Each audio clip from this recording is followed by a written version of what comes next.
Eh bien salut les amis, c'est Thibaut, j'espère que vous allez bien. On se retrouve dans une nouvelle vidéo, encore une vidéo recette CAP.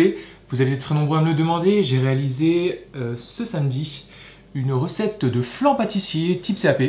Elle est disponible sur ma chaîne YouTube, n'hésitez pas à aller la voir. Aujourd'hui dans cette vidéo nous allons réaliser, vous le savez en fait parce que c'est écrit sur le titre. C'est écrit dans le titre donc vous savez déjà ce qu'on va réaliser, j'ai pas besoin de vous le dire. Une tarte chocolat caramel. Et croyez-moi, elle est extrêmement bonne. Alors, c'est la recette que je vais faire aujourd'hui qui est type CAP, donc CAP pâtissier et CAP chocolatier. Je passe un CAP chocolat cette année et dans ma formation, dans mes examens à rendre, j'ai aussi cette tarte à faire.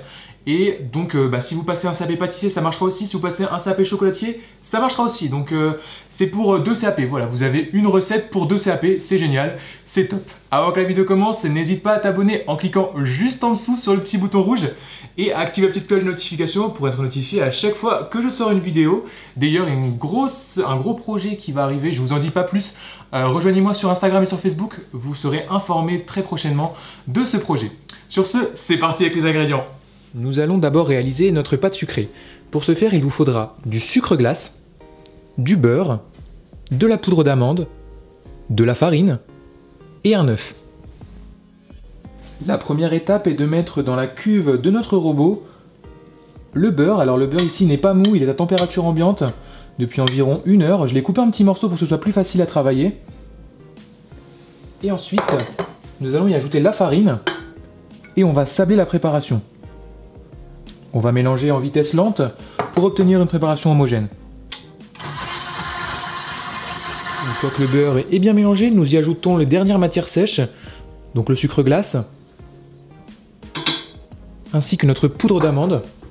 On ajoute tout en une fois et on mélange de nouveau pour obtenir une préparation homogène. Et maintenant, je viens ajouter mon œuf en une fois et on va continuer à mélanger à vitesse lente. Une fois que c'est mélangé, on arrête et on va terminer à la main. Le but n'est pas d'apporter de la force à la préparation, mais vraiment d'obtenir juste un mélange homogène.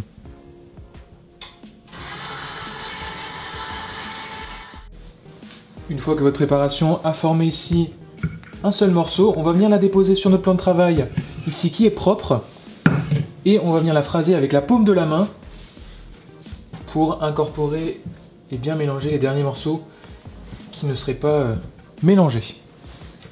Donc là, voilà, on donne 4-5 petits coups de phrasage, pas plus, hein. On ne veut pas avoir d'élasticité. Et là, c'est parfait. Hop, on a notre pâte sucrée qui est prête. J'ai grossièrement abaissé à la main ma pâte sucrée. On va la mettre dans un film cellophane. Et maintenant, nous allons la réserver au frigo pendant 10-15 minutes de manière à ce qu'elle durcisse un petit peu pour pouvoir après la travailler plus facilement pour la disposer dans notre cercle à tarte. Notre pâte sucrée a refroidi, je l'ai abaissée et maintenant nous allons la disposer dans notre cercle à tarte. Pour ce faire, nous allons la disposer sur le dessus et ensuite la descendre. Donc avec les doigts, on fait bien attention à bien la descendre pour éviter qu'elle ne se craque. Donc on la descend bien sur tous les côtés. Ensuite, nous allons réaliser un petit rebord. Donc vous poussez légèrement avec votre pouce sur le tour. En fait, on va faire ça pour permettre d'avoir encore une petite épaisseur par la suite. Et maintenant, à l'aide soit d'un rouleau ou d'un couteau, nous allons enlever l'excédent. Nous allons maintenant remonter les bords de notre pâte.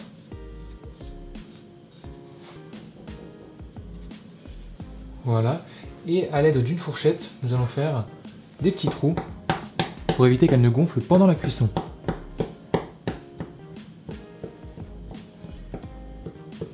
Et maintenant, si vous avez la possibilité de mettre votre préparation au congélateur pendant une dizaine de minutes, de manière à ce qu'elle durcisse bien, et quand elle aille au four, elle ne retombe pas complètement. Ou sinon, si vous n'avez pas le temps, vous pouvez essayer de la mettre au four tout de suite, mais elle risque de s'affaisser un petit peu. Une fois ma pâte bien froide, nous allons maintenant l'enfourner à 180 degrés pendant une vingtaine de minutes, à surveiller en fonction de votre four, mais sinon c'est une vingtaine de minutes. Pendant que notre fond de tarte cuit dans notre four, nous allons passer à la réalisation de notre caramel au beurre salé. Pour ce faire, vous avez ici du beurre demi-sel, du sucre et de la crème liquide. Toutes les proportions seront en bas dans la description. Dans un premier temps, nous allons faire chauffer notre crème liquide. Donc on va la porter à ébullition et la réserver de côté. Et pendant ce temps-là, nous allons mettre notre caramel à cuire, donc notre sucre, on va faire un caramel à sec.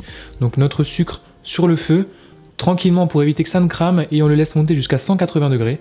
À 180 degrés, nous viendrons incorporer notre crème liquide qui sera encore un petit peu chaude. Si vous mettez une crème liquide froide, vous allez obtenir un choc thermique et ça va déborder de votre casserole et vous allez en mettre partout. D'où l'importance d'avoir une crème liquide qui soit chaude. Et ensuite, on viendra en dernier ajouter notre beurre. Là, mon caramel est à 180 degrés, tout est fondu. Et maintenant, nous allons ajouter notre crème liquide. Alors attention, ça risque d'éclabousser. Si vous le faites assez rapidement, normalement... Voilà, ici, d'où l'importance de bien chauffer. Et maintenant, à l'aide d'une spatule, on va mélanger rapidement pour homogénéiser le tout. Une fois que la préparation est bien homogène, on ajoute le beurre en une fois et on continue de mélanger pour avoir une préparation homogène. Mon fond de tarte est cuit, j'ai ici débarrassé mon caramel dans un récipient. Et maintenant, nous allons mettre une fine couche de caramel sur notre tarte. Alors vous allez voir, hein, il est encore liquide, c'est tout à fait normal. Il va durcir quand il va refroidir. Et ensuite, le temps qu'il refroidira, nous allons préparer notre ganache. Donc ici, on va mettre une fine couche. On ne va pas tout mettre, bien évidemment, parce que ça fera beaucoup trop. Si vous en avez trop, vous pouvez toujours le conserver soit au congélateur. Alors moi, je le conserve au congélateur et pourquoi pas, par la suite, refaire d'autres gâteaux.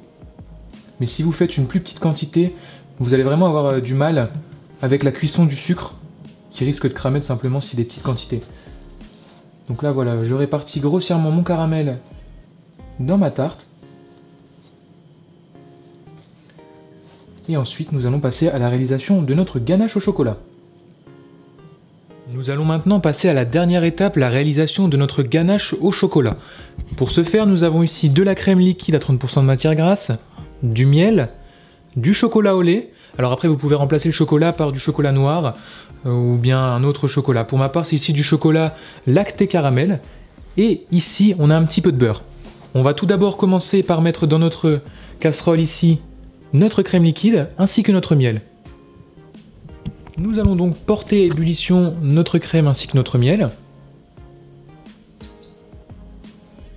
Pendant ce temps-là, dans un récipient, nous allons disposer notre chocolat.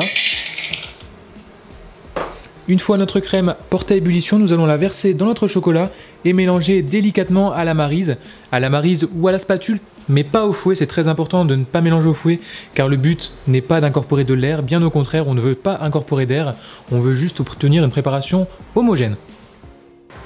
Notre préparation est maintenant à ébullition, j'arrête mon feu et je viens verser en une fois sur mon chocolat. Nous allons maintenant mélanger délicatement de manière à faire fondre notre chocolat.